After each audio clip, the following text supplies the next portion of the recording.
click it, boom, and then it's all magnetic. One of the things I like to do is key light and hair light are opposite.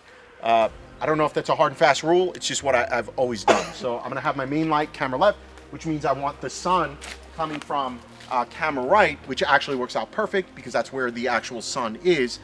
So it won't look too fake. So for me, I'm gonna be at 1.2, ISO low.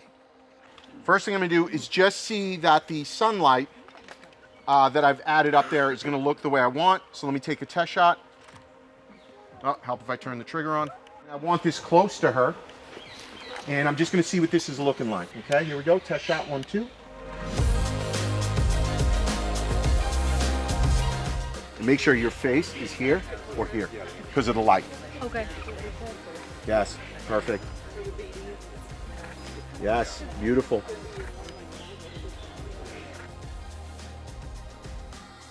Here we go. Gorgeous. Now see how that's catching her shoulder? Yeah. That would be problematic, so look now.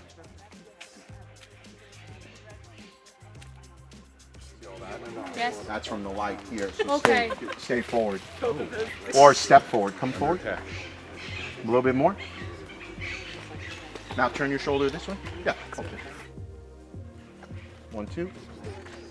Okay, now because I've moved the light, I need that to give me a little bit more light, so I'm just turning it up half a stop. Here we go.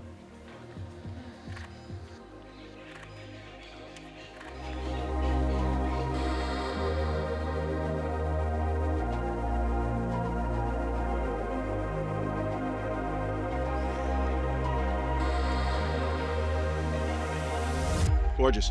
I'm done. I'm happy.